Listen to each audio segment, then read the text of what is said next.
I'm waiting for Mom, girl says to park janitor. Next day he sees her still sitting at same spot. Albert Fairchild was the custodian of a lovely old Victorian park in the middle of the city, and his time was spent making sure it was a little corner of heaven, a place where lovers met, and people went to get in touch with nature or for a little peace of mind. He loved his job. Every day he wandered through the park, raking the paths, emptying the bins, and making sure everything was perfect, and twice a week, the city gardeners came around to take care of the lawns, trees, and plants. One afternoon, Albert saw a little girl sitting quietly at one of the park's benches, coloring in a picture book. She was surely no more than 4 or 5, but she was all alone. Albert looked around, but he couldn't see her parents. Something had to be wrong. Albert approached the little girl and greeted her. "Hello there, little miss. What are you doing out here all on your own? Trying to catch the fairies?" The little girl looked up at Albert. "You're a stranger, and I'm not supposed to talk to strangers," she said. "No, you are not," Albert agreed. "But you'll see I'm not asking you to go anywhere with me, and I'm not offering you candy. I just want to know where your mom is and why you're alone." "I'm waiting for Mom," the child said. "She had a job interview across the road, and she asked me to wait here for her. Mom said not to talk to strangers and not to go anywhere. I have my juice and a snack, and she will be back very soon." Albert frowned. It wasn't exactly safe to leave a child in a public park, but he knew that sometimes single moms with no resources or family had to do the best they could, and it sounded as if this mom was unemployed and desperate to boot. "What's your name, little miss?" Albert asked. The girl giggled. "My name is Margaret," she said. "That's a huge name," exclaimed Albert. "It's 3 times as big as you are." "My mom calls me Meg," she confessed, laughing. "And I don't believe in fairies." Albert gasped and clutched at his heart. "I'm shocked, little Miss Meg," he laughed. "I believe in fairies. In fact, I see them all the time. I have to chase them away from the fountains 'cause they insist on taking showers and breaking the rainbows." Meg was grinning. "That's a lie," she giggled.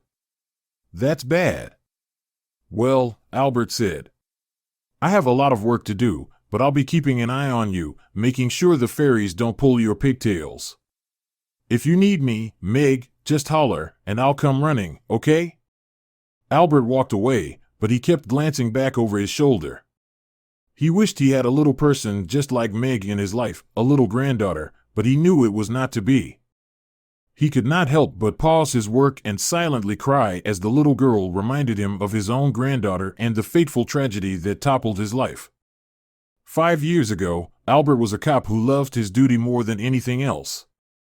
At home, he was a loving and caring husband, a doting father, and an adorable grandfather. But if it had not been for that day... Albert reminisced about the fateful day. It was a pleasant Sunday in May that year. Albert's family was leaving on a much-awaited dream vacation by the sea in the neighboring city. He had taken a week off to enjoy himself with his family. Albert still remembered his granddaughter Emily running back inside to bring her teddy bear, Chelsea. How happy she was that morning, he thought. Her laughter still haunted him because he never got to see her again. Albert was an excellent driver and was supposed to drive the family on the trip, but a sudden call from the station interfered with the plans. "I'm on my way," he spoke. "I got to go. I got an important lead for an investigation. You guys get going. I'll catch up with you tomorrow evening," he told his family. They were disappointed, especially little Emily. She wanted to sing songs and play with Albert. "Sweetie, Grandpa will be there tomorrow. It's just a day." Albert and Emily blew endless flying kisses as the minivan sped past the gate. Albert left for work immediately, and it was almost time to return home in the evening when he got a call from the city station. An hour later, he was taken to the morgue in the city hospital. His heart dropped when 4 stretchers were wheeled out, the last was Emily's.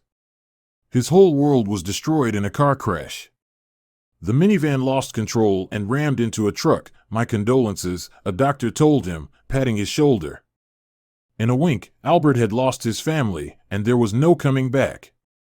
No more laughter. No more vacations. And no more loud cries of a little girl shouting, "Grandpa, I'm home." Albert could not forgive himself. I should have driven that minivan. I shouldn't have allowed Josh to drive it, he thought and cried over 1,000,000 times. But nothing was going to change. Jose, I should have canceled that trip. I should have never let them go, he cried at the funeral, placing Emily's teddy bear, Chelsea, on her grave. Days, months, and 5 years passed. These questions still haunted Albert, but it didn't matter to him. He knew he had lost his family forever. They were not going to come back. It was the ugly truth he had learned to embrace over time. Albert could not focus on his work. The cop job he loved became a constant reminder of his tragic life. He quit it and started taking care of the park. He just wanted to stay away from everything that reminded him of his loss. A gush of wind snapped Albert to the present as he wiped away his tears. The evening sun irritated his teary eyes as he looked around for the little girl. "Where is she?" he exclaimed when he saw Meg was not in her place. Albert hastily looked around the park for the girl. But she was not there. Maybe her mother took her, he thought. Convinced Meg had gone home, Albert finished raking the lawn and went home. But the following morning, when he returned to the park, he saw Meg again, sitting in the same spot, wearing the same dress, and holding her coloring book. Albert was stunned. "Hey, there, little miss," he greeted the girl. "What are you doing here so early?" "Mommy didn't come," she disappointedly said. "She never came for me." "What? Where did you go last evening, then? And where did you sleep?" "Home," Meg replied, resting her teary face on her teddy. She refused to look up at Albert. She was least interested in talking to him and kept looking around to see if her mother had come to take her. "Hey, there, I'm a former policeman. You can trust me, all right," he said. "I'm afraid your mother got lost in this huge city. Can you take me to your home? We will find your mother, all right?" But Meg wouldn't move. Her strong belief her mother would come for her didn't let her move from that bench. "Meg, listen, I know you are frightened. But there's nothing to be afraid of. You can trust me, okay? Maybe your mother is ill and can't come for you. Maybe she needs our help," he tried to persuade her. Eventually, Meg agreed to show their home. "What's your mother's name?" He was going to ask his friends and the police to help him with the search. When Meg told Albert her mother's name, Candy, she had difficulty pronouncing the surname. Albert asked Meg to repeat the word several times because he needed her full name to probe everywhere, including online databases. After hearing Meg out repeatedly, Albert guessed her mom's surname could be Cruz. Moments later, Meg led Albert to a tarp tent under a secluded bridge not far from the park's entrance. "This is my home," she pointed. Albert partially understood Meg and her mother were homeless. He inspected the tarp tent that barely had an old mattress and a camping stove with a pot smelling of stale porridge. There were a few old clothes of Meg's in the tent, but no photos or pictures. At first glance, he thought Meg's mother could have abandoned her. But something still didn't add up to him. "How long have you been living here?" he asked the girl. "Few weeks," replied Meg. "We once had a big house. But big, angry men in uniform shouted at my mommy for not giving money. Mommy cried, and even I cried. They threw our things out, and Mommy brought me here," the girl explained. Albert once again checked the tent for clues, but apparently found nothing that could help him find Meg's mother. "Do you have your mother's photo?" "No, I had one, but it's with Mommy." Albert was puzzled about what to do next. "I cannot leave the girl alone here," he thought, and before he could fathom anything, Meg asked him to take her back to the park. "Mommy told me to wait there and not go anywhere. If she comes, she will scold me. Please take me to the park." Albert did not know what to do and agreed. Meg and he returned to the park, and he sat her down on the bench. Albert knew Meg would have starved the whole night, so he gave her his lunch. Mommy told me not to eat from strangers, Meg refused, but her eyes and nose couldn't deny the delicious aroma of the pie in Albert's lunchbox. That tastes delicious. Sweet. Albert ate a spoonful in front of Meg. If you don't want it, I'll eat it fully.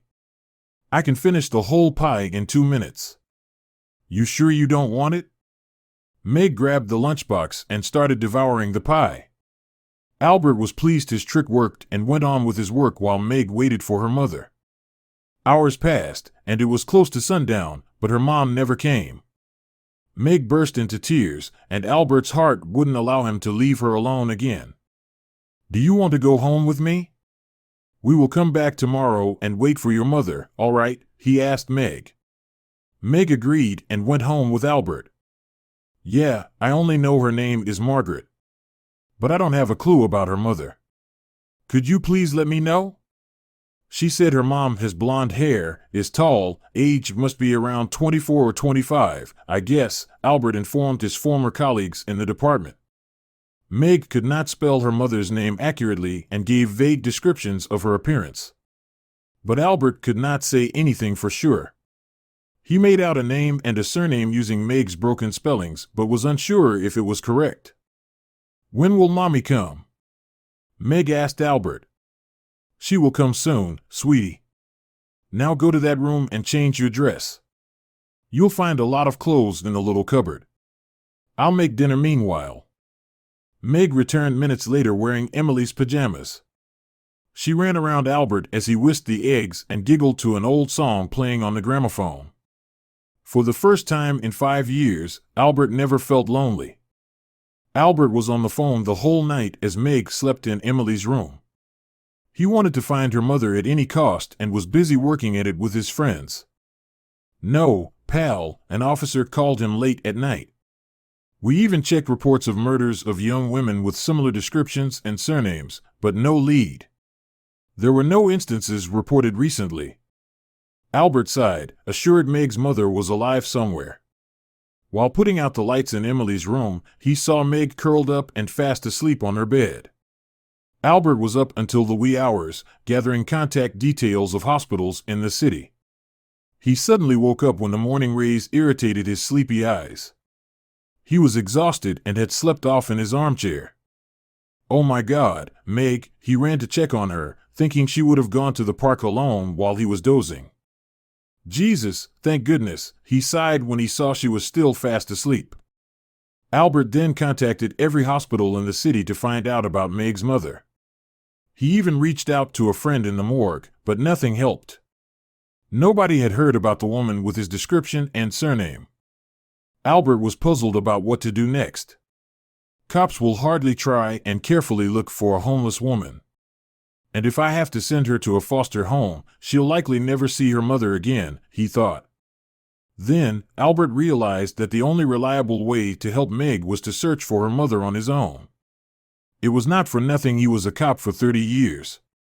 Albert brought Meg to the park every day and set her in the exact spot her mother last left her. He asked his friends to watch over her while he searched for the missing woman. Albert knew he could not do all this while working, so he took a few days off. He first started visiting all the homeless shelters in the city and neighboring towns. Her name is Candied Cruz. Do you know someone with that name? He asked almost everyone he encountered. He checked with all the offices that had a "We're hiring" sign to find out if Meg's mother had, by chance, attended any interviews. He even checked in several refuges he knew of, but nothing turned up. Nobody had seen a woman with the name Candied Cruz. Albert even searched on social media and showed Meg the photos of several women with similar names, but none of them was her mother. He checked every street and traffic camera near the park but could not find a clue. A month passed, and Albert almost lost hope of finding Meg's mother. All his attempts were fruitless. But Meg never gave up and refused to do anything other than visit the park daily, waiting for her mother from dawn to dusk.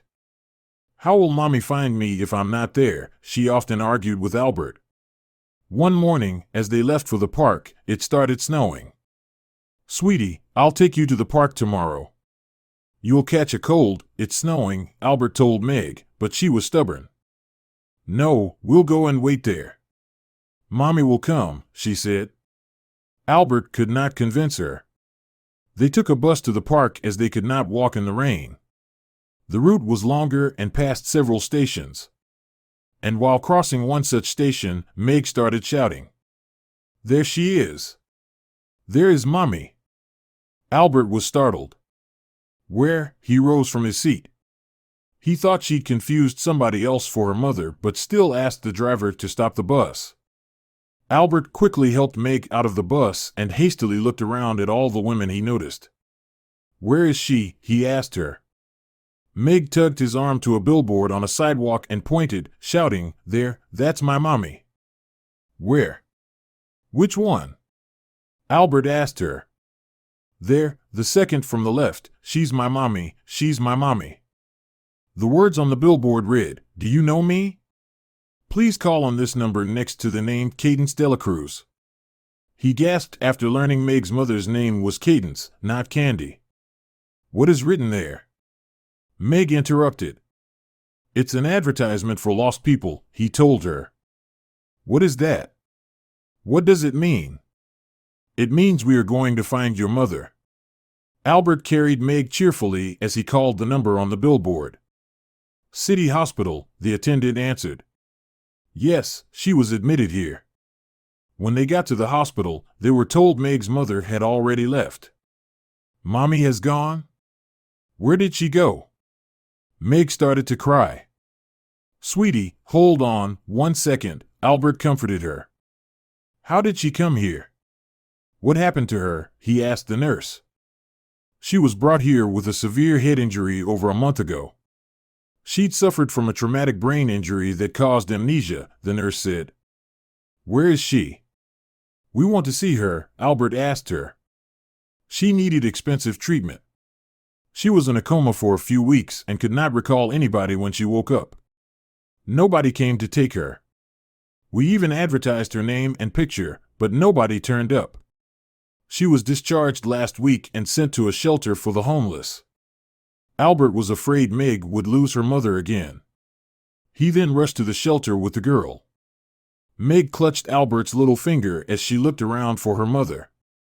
Then she ran as fast as her little legs could carry her toward a bed in a corner.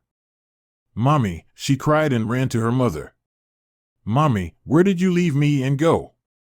Cadence had a photo of them together and remembered Meg was her daughter as soon as she saw her and heard her call her mommy. I don't know, sweetie, she burst into tears. Albert was speechless and moved at seeing Meg laughing and crying with her mother. You need to come with me, he interrupted. Where? And who are you? Cadence asked. I'm Albert. I'm a janitor in the park. I found your daughter. He paused. I'll explain everything later. You and Meg need to come home with me now. Albert took Cadence home and offered to stay in his house as long as she wanted. It took several months before Cadence could recall some crucial moments of her life. Being around her daughter helped her to a great extent. Gradually, Cadence remembered everything, and Albert was curious to know how she had hurt herself. Cadence recalled that fateful day and broke down. I was going for a job interview. I left my daughter in the park because I thought leaving her alone in the tent would be unsafe. I told her to wait there until I came, Cadence revealed. I remember I slipped and fell in the underpass. My head hit the edge of the staircase, and I blacked out. When I woke up, I was in the hospital. I could not remember anything. I'm glad you are safe, my dear. And I'm really happy Meg found you. She missed you so much, Albert teared up. Cadence and her daughter lived with Albert until she found a job. A few months later, she dated Frank and married him. Time passed, but Meg and her mother never forgot Albert. They became a part of his family and constantly visited him on the weekends, and every summer they even vacationed together by the sea.